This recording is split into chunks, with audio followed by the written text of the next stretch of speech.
This story begins almost 3,000 years ago in Iraq. That's when the Bible tells how the Jewish people were exiled to Babylon, located some 60 miles from modern-day Baghdad. After the exile ended, many descendants stayed there for generations until the State of Israel was established in 1948. One thing my mom told me, she said, when you leave Baghdad, never talk about the stuff that happened.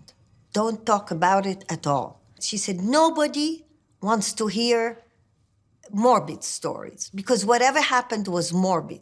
I told her, but why? I want everybody to know what we've been through if we survive, if we get out. Filmmakers Carol Basri and Adriana Davis agreed the story needed to be told. Their documentary, Saving the Iraqi Jewish Archives, A Journey of Identity, tells how this Jewish community faced its own forced exodus from Iraq after more than 2,500 years. It sheds new light on the history of this community, the struggle to save the evidence of its existence, and the fight to keep the story alive. I've learned that it's a much bigger issue than just things from the Iraqi Jews. It's also about the cultural and religious heritage of all ethnically cleansed people in the Middle East. The archives, to me, became the sort of physical embodiment of the way the community was legally disseminated, because there is a legal precedent that detailed the laws that forced the Jewish community out. If you can't work and you can't go to school and you can't even hold money in the bank, you can't hold property, how are you to stay? Due to this growing persecution, more than 160,000 Iraqi Jews began fleeing their homeland in 1952. Over the following decades, Saddam Hussein and the Iraqi government continued to punish the community by stripping property, seizing religious and cultural items, and purging personal records, including photographs.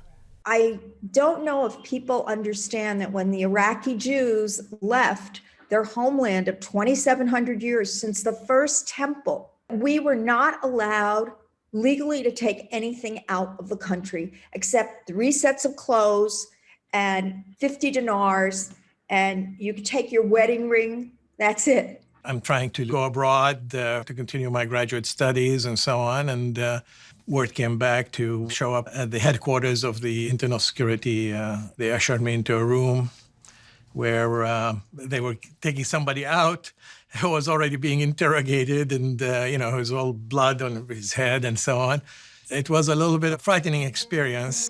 Fast forward to 2003, when during the Iraq War, the U.S. bombed the Mukhabarat secret police headquarters in Baghdad. Explosions ruptured the water system and flooded the basement. Based on an intelligence tip, Harold Rode, an Orthodox Jew working for the Pentagon, and others entered the building and found the collection of Jewish belongings underwater. With U.S. military help, they rescued nearly 20,000 personal and religious artifacts confiscated from the Jewish community, some hundreds of years old. This whole project is a project of miracles. Hashem, God put me there. As far as I'm concerned, I was there to be there to help make this project work. Items included Torah scrolls and prayer books, as well as documents of the Frank Eni School, the last Jewish school in Iraq. It closed in 1972, and its founder, Frank Eni, was Basri's grandfather. The school that my grandfather founded was founded because of the Farhud, which was the pro-Nazi uprising in Iraq in 1941. Well, there was no Israel then. The damaged artifacts were shipped to the National Archives in Washington for restoration. In watching how that community left, to have miraculously found all this material, religious, cultural, personal material, to find all those items was, to me, the actual physical embodiment of the spirit of the Iraqi Jewish community. The U.S. government's initial agreement indicated it would return the archives to Iraq, where there are just a handful of Jews left today. The State Department is trying to work out a new deal whereby the archives would stay in the U.S. The Jewish community is concerned that if it's returned, it will only be neglected or, worse, destroyed. And they say the items belong to them anyway. Iraq argues it wants to put the items on display as part of the country's national heritage. I believe that The Iraqi Jewish story is an important story to tell, and it can only be told with the artifacts, the cultural and religious artifacts that are part of the Iraqi Jewish archives. The filmmakers see the driving out of the Jews as the same kind of ethnic cleansing from which so many Christians in the Middle East have suffered during the last decade. I believe that that is a universal story.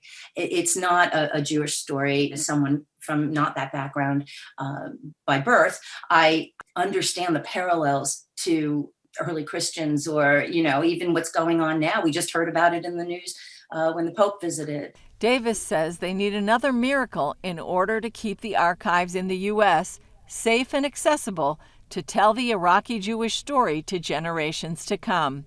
Julie Stahl, CBN News, Jerusalem.